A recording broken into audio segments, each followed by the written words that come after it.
Hi, my name's Laura. Thank you for allowing me to come and take part in the Tolbooth Talks. I'm here to speak to you about my business, Turnip the Beet.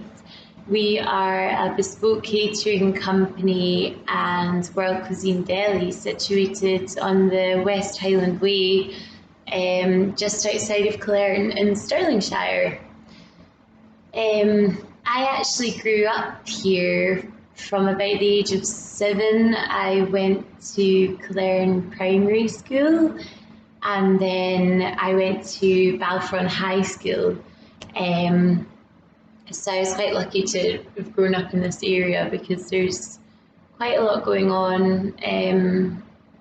Well, I love it for basically the access to the hills. We've got Dumgoyne and the Campsies, all in a very short walk from my front door. And we've got Loch Lomond and the Trossachs and all of Lochard and Loch Shawn and everywhere quite nearby as well. So for anyone that likes to be out and about in nature, it's ideal actually. So yeah, I can't complain about growing up here or being from here. Actually, after I left school, I did move away for quite a long time. I lived in Japan for a year and then I travelled quite a lot back and forth between France and the Caribbean and all over the world actually. Most of my career has actually been based working on super yachts as a private chef. In that position, I was sort of responsible for all kinds of work, such as catering for big sailing regatta crews, or doing sort of fine dining for the owners of the super yachts when they came on board for their holidays. We would do charters, or we'd do a few sort of big ocean crossings like the Atlantic.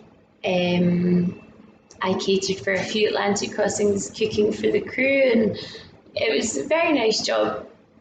It involved a lot of travelling and very hard work at times, but I certainly can't complain about the places it took me to and the people I got to meet and the experiences that I had from it. But yeah, since then I've had quite a turn of events and I've found myself firmly back on dry land, back in my hometown, back in Clare. So since coming back here, I have built Turnip Beet from nothing. It actually started out as me actually selling curry from my back door. Don't worry, it was all legit.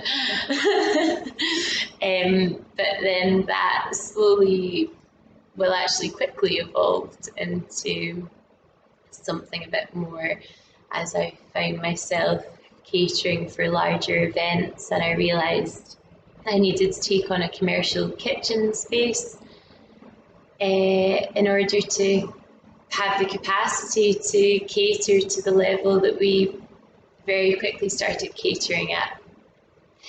And that is how we've ended up with our little headquarters down here at Clare Mill Business Park. So since taking on the commercial kitchen space that we have here, we've had the opportunity really to say yes to the majority of catering events that we've been asked to do, and the range has been quite big actually. We've done everything from weddings to yoga retreats here in Scotland and abroad in Portugal and France. We do a lot of actually running events. We're associated with the Highland Fling, which is the ultra marathon that runs along the West Highland Way from Milngavie to Tyndrum. We also do the Devil, which is the the second half of the West Highland Way Ultramarathon. So if you ever run that, you might see us at the finish line with a huge paella pan. You can run into our arms and we will feed you.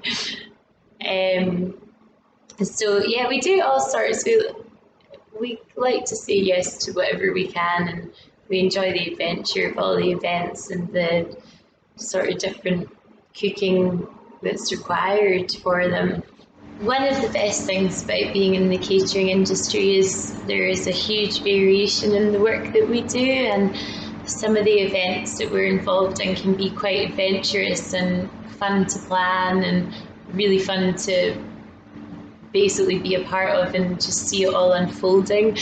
It's great when you've worked on something for months and months and months and talked it through with the hosts, and to see it actually come to life and see everybody there enjoying themselves, and then to receive the feedback at the end of it, hearing that everyone's had a great time is a real sense of achievement and really nice just to watch it unfold. It's often very hard work, but it's always worth it. Some of our events have been really adventurous. I think one of the team's favourite events has been a wedding that we catered for in Normandy, which involved us jumping in the van and driving all the way down to Normandy in France and arriving at the chateau, which was a really, really beautiful location for the amazing wedding that we were catering for, and it was very much hit the ground running, source all our food as quickly as possible in a location that we'd never been to before, and get ourselves in there and get ready for the 100 guests arriving the next day. So last summer we had quite an unusual request. We had a phone call from a production company asking specifically if we could carve flowers out of potatoes. So always up for a challenge. I sort of sat quite late into the night just seeing what nice designs I could come up with and how to make a potato look like a rose. So I sent them over various photos of what was possible, and then the next day this went on to involve a few other themes and requests along the lines of is it possible to make French patisserie out of potatoes, and if so, could we show a lot of different designs based on that? So then I called my good friend Kirsty in from the Sunflower Bakehouse, and the two of us spent quite a long day in the kitchen. We made a lot of different colours out of smash, the sort of potato that you mix with water to get a mashed potato consistency, and then we used lots of really nice sort of pastel colours mixed in to make it look like a nice patisserie creams. And we just had quite a fun day actually coming up with a a la durée potato themed portfolio for this job that we really didn't know anything about. So we kept going with it, and then the portfolio was extended to include miniature foods with matching big food in the theme of American fast food. So we then designed miniature pizzas with identical big pizzas and miniature tacos with identical matching big tacos, and hamburgers as well. So we kept going with it with still no awareness of what it was that we were actually working towards, to only going with the promise that it would be well worth it.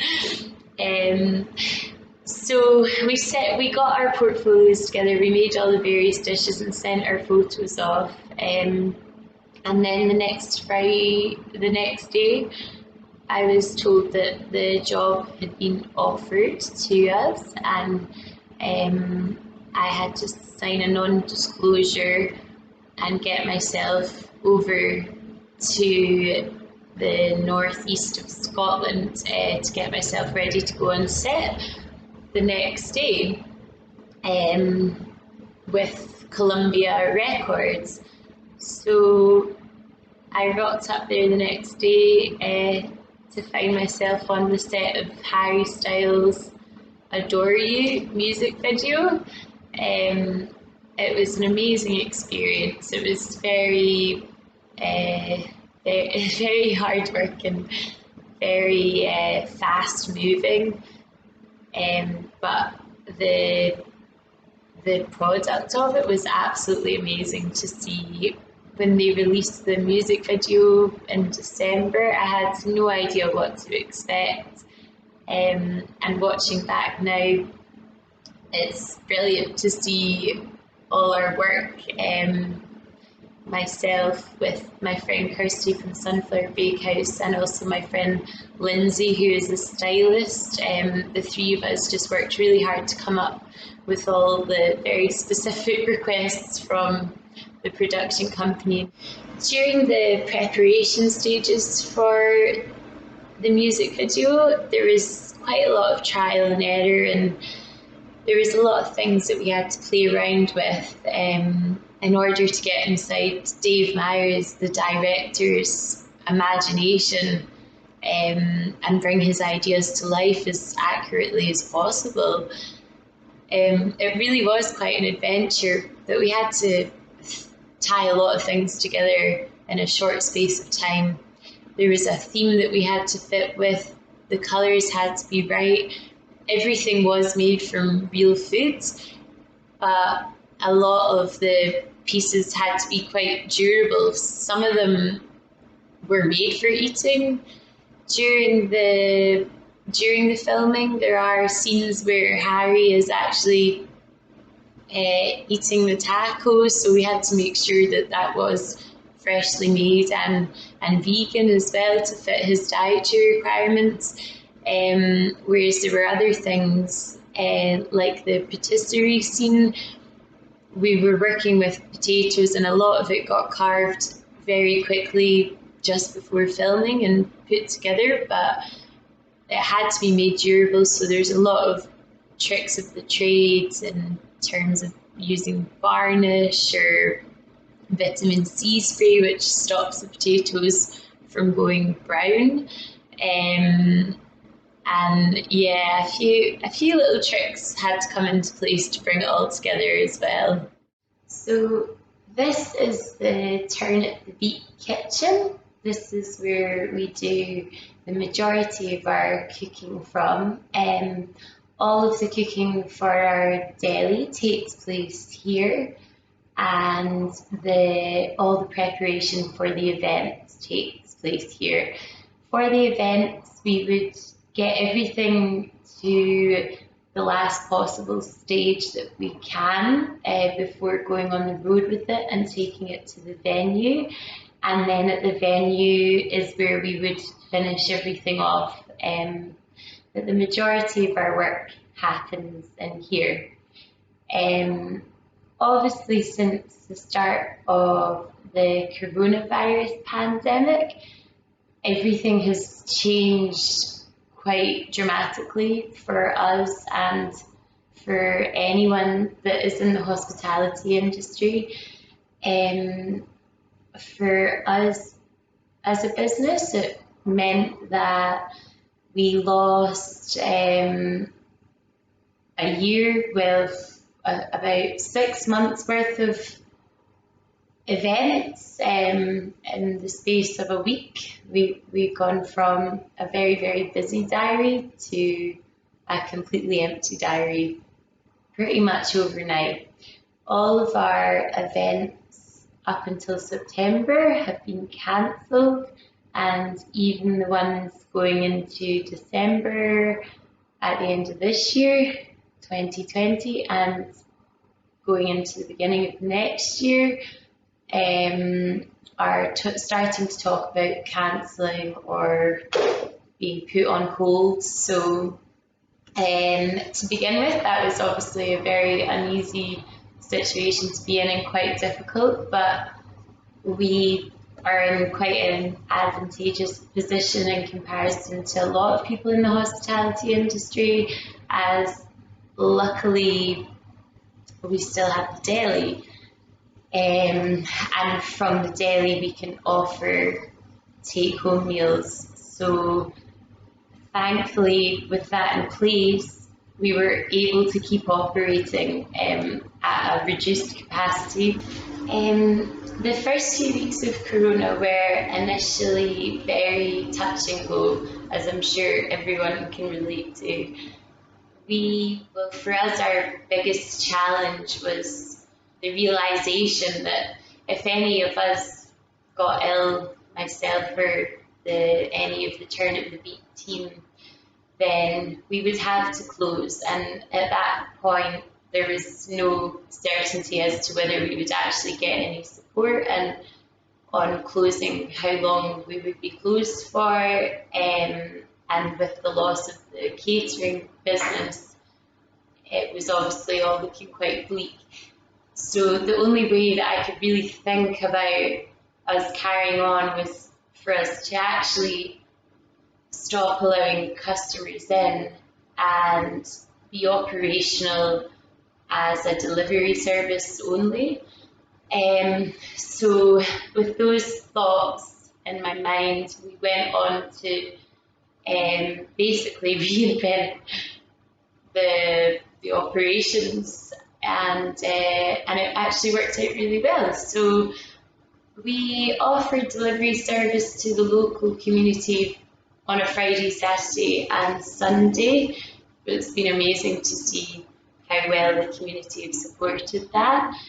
I think it was a service that was well received, and obviously we were over the moon for people to be using us. That was amazing.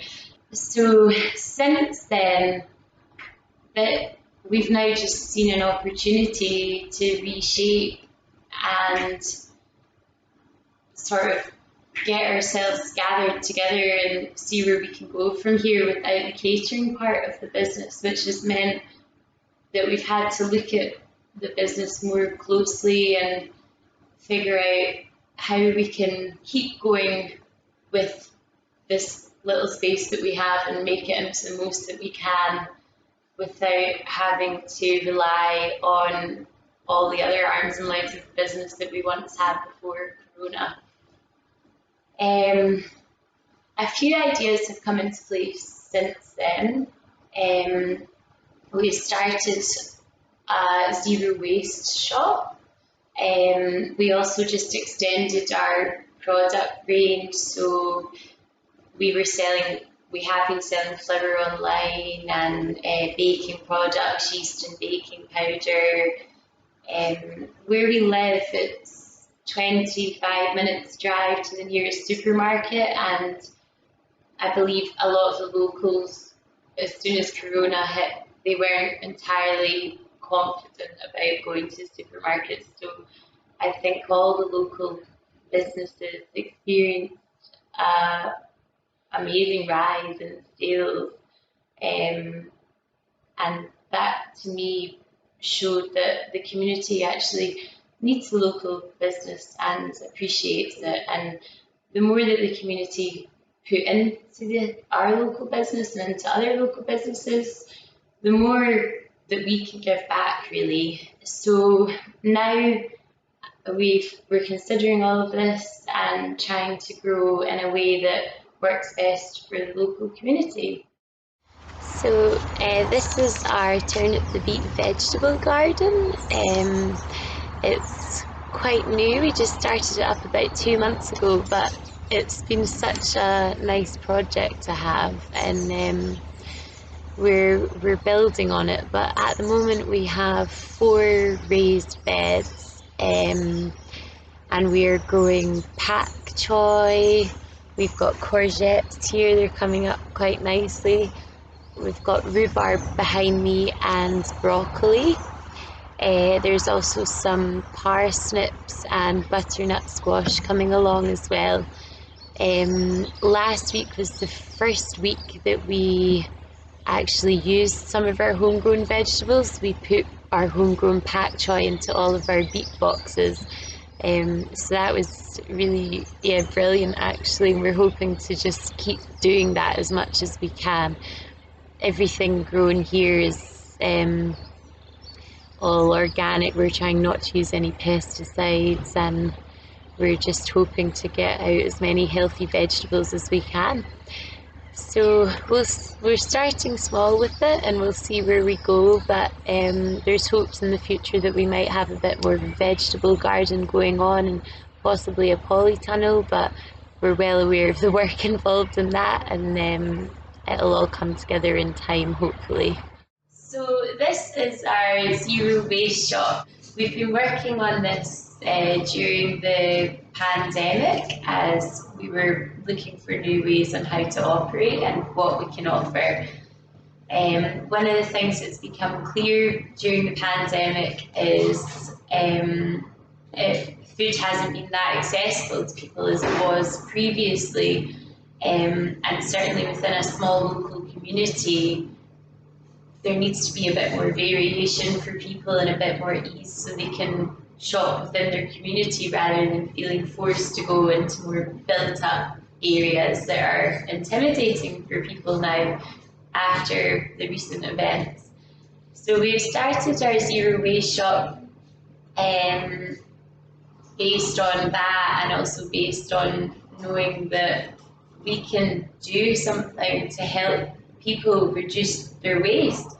The idea is that people can come down here with their own jars and stock up on dry goods that they would normally have in the house anyway.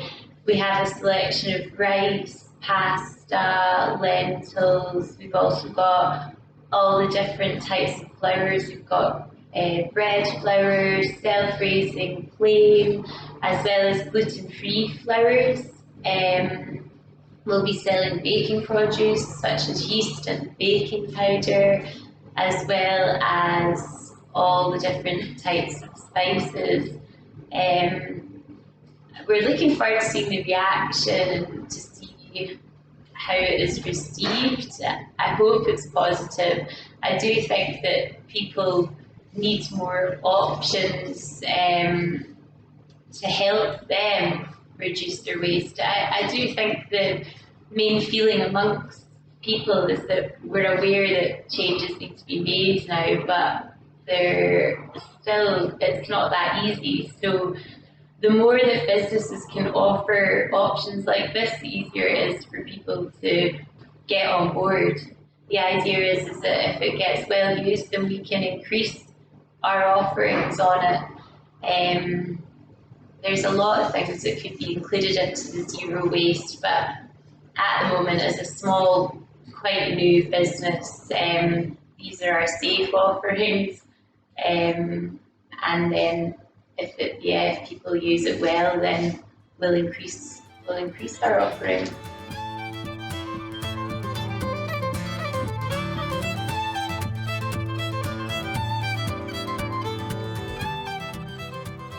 So now I'm going to finish up with a few questions that have been sent in from you guys. So first of all, what advice would I give anyone starting up a new business? Well, I would say starting up a new business, it can be an incredibly nerve-wracking experience and very stressful. Just go at your own pace and keep the faith in yourself. There will be very hard, tough moments. Mistakes will be made along the way. But you'll know what to do as and when it happens, and you just need to keep on ploughing through and just stay strong, and remember to make time for yourself as well, and your family and your friends as well. Take a step back every now and again and get some well-deserved rest. What have I been doing during lockdown when not working? Well, during lockdown I actually realised that it was a good opportunity to get some work done. So I actually kind of got stuck into a lot of things that I had on hold. Got myself a bit more organised and got some things in place to get us moving forward. As soon as we entered phase 1 and we were allowed to go a bit further to do exercise, I now spend quite a lot of time out at the local lochs around here. I love wild swimming and paddle boarding, so quite often I'll just go straight from the kitchen to the loch and go for a little paddle or a swim. It's a really nice way to end the day. And just walking in the hills as well. Luckily for me, I can just walk straight up into the Campsies or Dumgoyne from my front door. I don't need to drive anywhere. And I also have the West Highland Way on my doorstep, so there's a lot of really nice running trails around there as well. Whenever I'm not at work, I just try and get outside and go on some form of an adventure if I can. Why did I decide to start my own business?